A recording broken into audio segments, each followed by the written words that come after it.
I've got a little secret here because my life has totally changed in the last month or two because I have fallen in love with AI, artificial intelligence, Chat GPT. And I am beginning to incorporate it into my program. So I'm putting together something called Dream Week. And if I ask you, like, oh, what's your dream? What's your dream life look like? Oh, that's a scary question. That's huge. I don't know. I don't know if I can do that. But what I've discovered is if I learn how to feed Chat GPT prompts, these are the things I like, describe my dream life. It, I don't know if you've played around with it. Once you've tasted tasted the candy, you're not gonna ever leave it alone again. It's helping me with my business, it's helping me create things. It can help you actually create your value system, your priorities, your dreams. You won't believe what comes out of that thing. And so I'm working on building some prompts that people can use, copy and paste and just put in their personal information and see what comes back. Because it's not that is a stumbling block, being able to open your imagination. Your mindset gets in the way, your like reality gets in the way because, oh, well, this is impossible. Expectations of everyone else, expectations you have on yourself get in the way. You shed those things, fit these prompts into Chat GPT, and it'll help you dream. It'll help you think about the way you want to live. It will help you prioritize.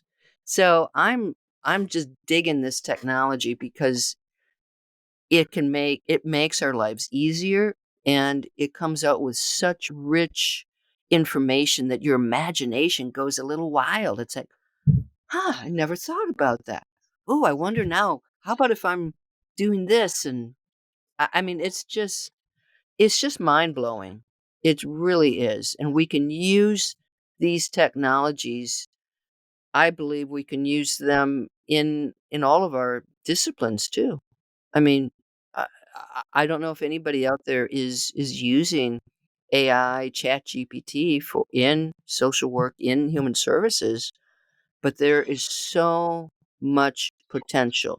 And what I have found, it's like I've hired 5 people, and I've hired 5 of the best people I've ever met in my life. It's like, as an entrepreneur, it's like, finally, I have a business partner, and it's AI. So that is the promise, that we are creating these tools, and if we don't use them, we're gonna be behind the curve. If we use them and learn how to use them in our profession, and I think that there is I mean, I think you work with a client, and you could be putting in a prompt in Chat GPT and showing it to the client and saying, "Well, would you think about these things?" I mean, it's mind-blowing, mind-blowing. I mean, this is like when the internet first came, right? You're like, "My gosh, I can email somebody in Germany, and I can get information on this trip I'm taking." This is as revolutionary or more than the arrival of the internet. The main challenge, just like it probably was with the internet and all sorts of new technologies, is that first idea, right? Grant applications. I am gonna tell you, Ooh. grant applications, you could write a grant in half an hour versus 3 days. Honest to God. It's your idea. You know the basics of it, right? You can put in, "Here's what I wanna do. I'd like to write a grant that's gonna help, people in the homeless shelter get into transitional housing faster, and I'm gonna do it maybe by this." Plug it in, say, "Okay, you know, tell ChatGPT, you are the master of grant writing. I want you to give me the mission, the objectives of this grant. Give me a title." And it'll spit stuff out at you. You can say, "Oh, I like this objective. Objective one. Can you write me at least 3 paragraphs on objective one?"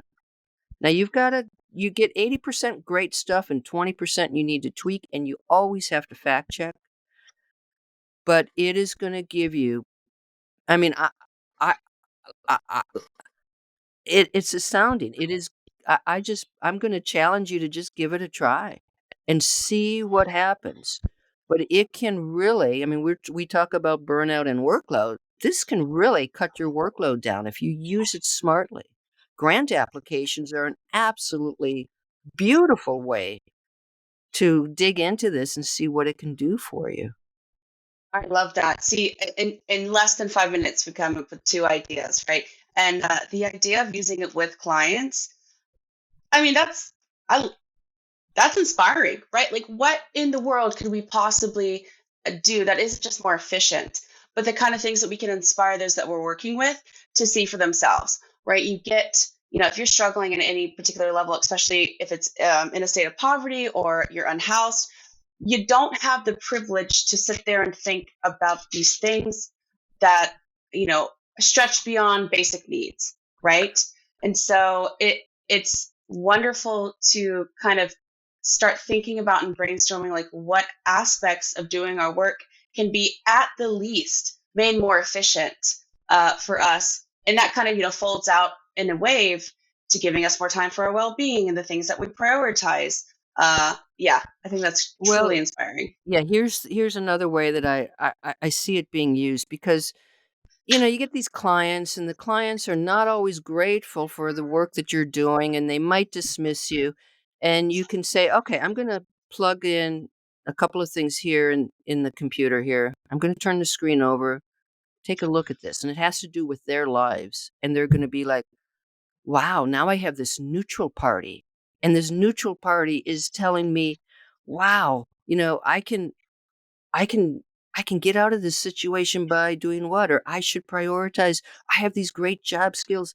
I mean, whatever you do this, it almost gives you like an authority beyond you because I know sometimes those relationships are not good and they'd kind of dismiss your advice. But what happens if that advice comes from basically a robot, comes from this third neutral party? What happens? It inspires the use of stepping outside the box, and there it provides a level of, I guess, comfort, particularly in the scenario you're talking about where you're creating an objective third party, which is the AI system, and that in and of itself allows those who are using it to see themselves in the tool, and then that becomes more personal. A lot of the, and I'm sure in the work that you've done in the past, a lot of the procedural stuff can feel so dehumanizing, that it makes it even a turnoff to search for social services and provisions beyond yourself, and that then feeds into our our cultural, I guess, dependency or habit of, I gotta fix my own problems, these are my issues, these are my things, I can't burden, or I can't trust this system as it is to help me survive the best way I can, right? Yeah, it's a great research tool. So let's say I plug it in and I say, okay, I am creating a new business, a new organization, and I'm going to hire 6, 7 staff, and this is what we're going to do. And I want to create an amazing workplace. What kinds of policies and procedures could I put in place that would show my workers, my staff, that I really appreciate what they're doing? And give them some autonomy. Maybe there's a company, I mean, give me like, I mean, you can do it to research the competition. You can use it to research anything globally. Like, say, give me a human services approach, an organization that gets rave reviews, or maybe you know of one. I mean, what kinds of policies can I put in place that are people first? So it's an enormous research tool, and you could have a staff meeting, bring in your folks and say, okay, we're going to see what our expert here, this is our policy making expert here. This is Chat GPT. We're going to give it a new name. Let's plug some stuff in and see what comes out. And you can use it to brainstorm, to teamwork, to find new ideas on maybe policies and procedures, whatever it is you're looking for. I don't, so it's you can put in such specific prompts. Let's say you want a campaign, you want um, a social media campaign, and I want to promote something. I want to talk about this free service we have. You can ask it, give it some things. You can ask it to give you, I want to get some Facebook posts. Okay, be as specific as you can. It'll feed you the Facebook posts. How can I promote this sort of stuff? I I just think there's so much that we can tap into that the only thing stopping us is your own imagination. And you could even feed it, say, look, I've got 3, these are my policies. I've got, copy and paste them into ChatGPT. I want to improve these policies to make them more friendly to the staff, more readable, um, less jargony, and it'll rewrite them for you. I'm hoping that is part of the new wave as the field integrates these new technologies for sure. And I'm loving that we're having this conversation about AI. Hopefully, it's inspiring some viewers to go out and think, for themselves in regard to the work they do. Is how can I utilize this kind of tool and invest in, I guess, really expanding the process of brainstorming and imagination that exists inside of an organization, right? Um, you were speaking on the organization, the building process of either businesses or nonprofits. You mentioned it a bit earlier, and I'm curious about how you imagine from uh, a nonprofit or even maybe for-profit organization, what are some of the shortcomings that businesses or nonprofits have um, in being able to sustain services or staff, et cetera, when it comes to spending money, to finding sources of money. There's the long living stereotype that nonprofits, they don't have a lot of money. They aren't, they struggle, they get by. There's a high turnaround because their lack of ability to pay people as staff rather than volunteer. Where do you think some of those shortcomings are? And maybe if you have any ideas like the solutions to that. Well, I've worked for nonprofits for 20 years and I got paid well. We got paid well. So, first of all, that stereotype is not always true. Um, and I've talked to so many people who have kind of like tweaked the system. Yeah, I can get a higher degree or do this and I can earn more money systemically.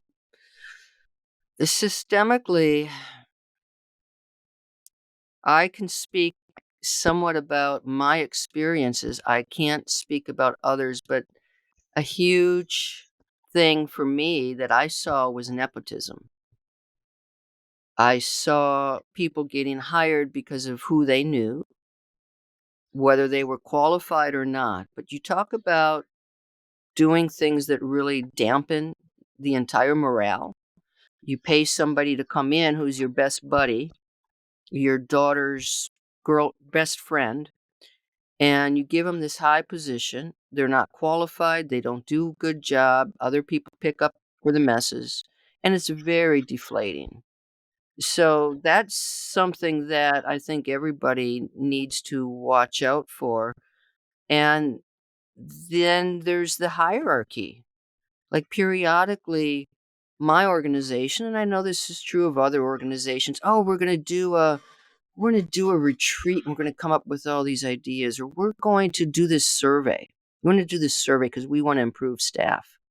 So they do this survey and nothing happens. The staff don't get the responses. There's no conversation afterward. You feel used. And after this happens 3 or 4 times, you're just like, you roll your eyes and it's like, why? My input isn't important. My input isn't important. Make people feel important. And, sometimes too, it's the hierarchy. Well, I'm the boss and you do this because I said so. But wait a minute, wouldn't it be more efficient if we did this? And so many of us don't speak up because we're afraid of what's gonna happen. So it's really, the shift can come from listening and actually getting the input and making changes and having a conversation rather than being authoritarian and just giving orders from the top, and people feel devalued when you do that, and that's true of every single organization. I love that insight. That's great. Yeah, and I'm glad that it challenges the stereotype of, nonprofits aren't able, are not financially sound, right? But it also gives insight to if they, when and if they are or are not, when they have those financial shortcomings, that it is the majority of the time, one of those three or four elements that's causing an issue. And it's discouraging, I think, to many people who are interested in working in this field. They have a passion for it, like their heart's in it. Maybe they even have just a skill set alone. But when they think about, with very little knowledge of, the financial workings of, the industry as a whole, they might jump to the conclusion like, well, even if I want to get into this sort of work, I'm not going to, make enough money to survive and thrive. And I think that's a huge turnoff for people who don't understand kind of the nuances of what that looks like, And there's obviously, I would say, maybe easy steps to circumvent that assumption. Um, but I think the lack of financial education, whether or not it's associated with human services or, just life in general, that lack of knowledge doesn't inspire one to act in a way that they explore what their options are before they make a decision to either participate in the field or not. Um, and again, it's that knowledge that none of us ever got. Well, that what we should have gotten in economics class, in high school and whatnot, and it just wasn't there. I know how to sew. I know how to sew very well, but it took a lot of personal education to one understand finances aren't just, they're not, squared off from everything else in your life. And you have to consider, your well-being, uh, your preferences, your needs. It is hard, I think, or just it's never really been talked about, right? That those things are connected directly to your financial health. Well, here's the other thing that goes on is that there's this whole financial industry, and I don't consider, I'm a financial coach. I don't consider myself part of the financial industry. But that financial industry tells you that you need them. You need an advisor to make smart investments. You don't understand what dividends and equity and all this stuff means. So I'm going to throw a lot of confusing jargon at you, and you're so that you're going to be like, I can't do this myself. And that's all bullshit. I say finances are fun because finances, I mean, you should see the view I have out here. Okay. It's all mountain view. It's quiet. The quail come out at 6 o'clock and do their little dancing. And it's like, oh my God, this is what money buys me. This is fun. Money should be fun. Finances should be fun. So I really teach people just the basics. What do you need to know? You need to reach, how do you reach financial freedom? You grow your income, you cut your expenses, and you save and invest the difference. That's it. That's it. But we've been told that, you know what, I don't have the background, I don't have the knowledge. Somebody else should take care of my money. And that's the most dangerous place that you can be in. Think of how many people get divorced and their partner's been the one who's been taking charge of their money. Now they're divorced and they have no idea where the money is and what to do with it. I can't tell you how often I see that happen. And they get screwed over at the end because they haven't taken charge of their finances. So like I have Finance Friday. I spend maybe now 15, 20 minutes. I update all of my numbers, my business, my personal numbers, see where I am. I'm done. That's it. You can make a super saving Saturday. I'm going to just spend half an hour figuring out how I can save more money. You can have Money Monday, but if you put in this into your schedule, now you got to be serious about it. And now you're in charge of it. Even when I have bad months, and have bad weeks, and I just, spent $1,000 because something happened and I needed to replace it. I sit down, Finance Friday. I know when the bills are due. I know where to shift the money around. I am in charge. The money is not in charge of my life. I am in charge of my money. And that's the shift that we have to make. And it's not that difficult.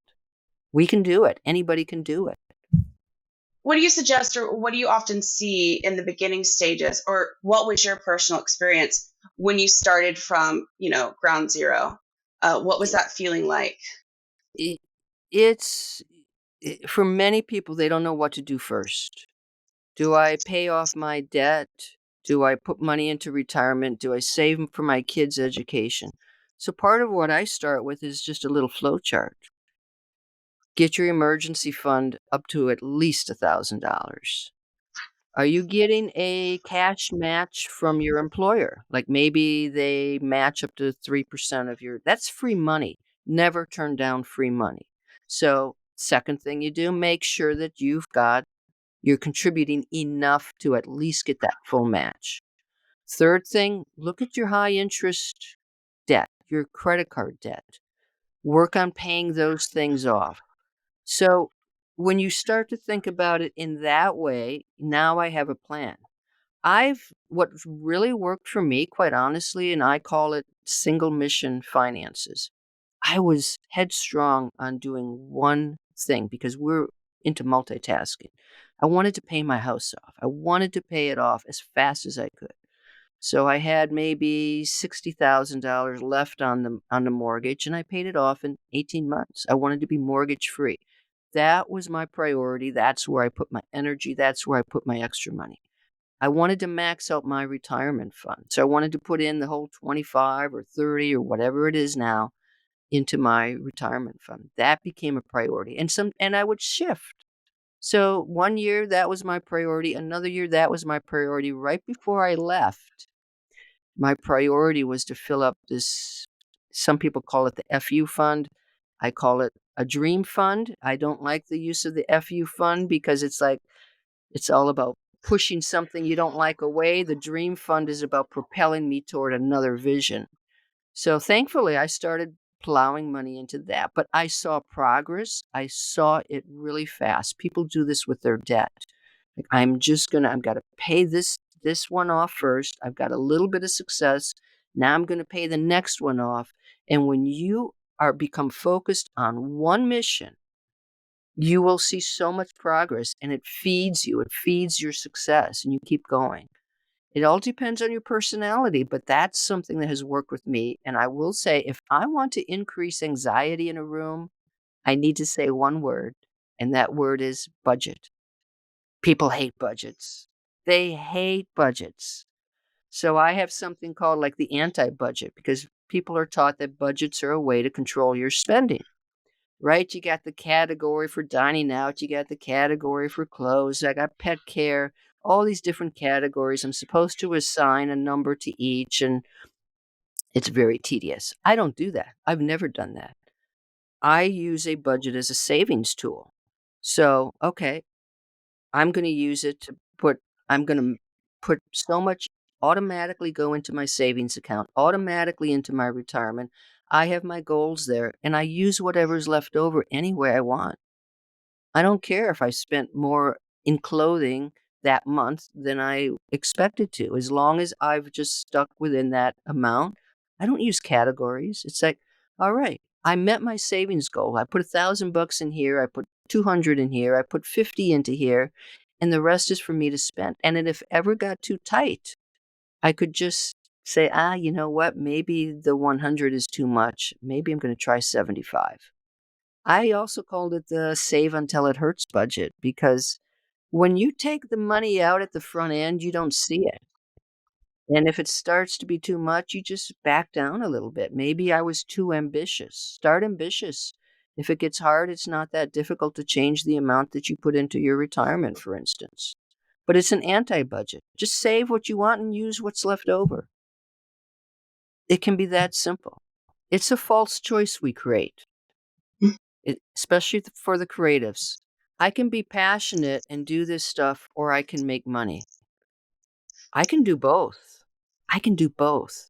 But we create this false choice in our heads, like, oh, if I can't, and we have to tell ourselves, I can pursue what I feel passionate about, and I can make money doing it.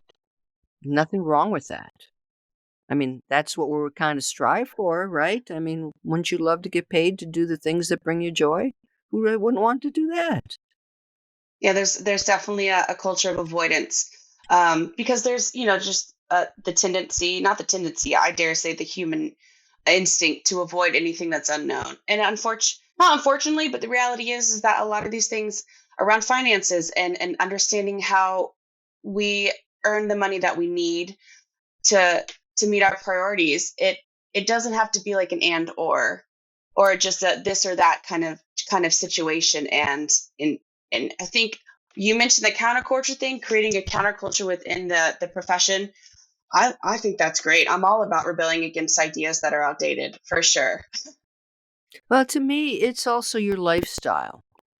I mean, I had a horrible lifestyle sitting from home. I mean, I was overweight. I drank too much. I was miserable. I was unhappy. And I knew it was killing me. So ask yourself, what is the lifestyle you want? And then how do you find the work? How do you fit your work into the lifestyle? I mean, I remember when I used to live in downtown Oakland, and I had an apartment 5 minutes from the office, and I could take my lunch hour, go to the apartment, swim for half an hour, and then come back.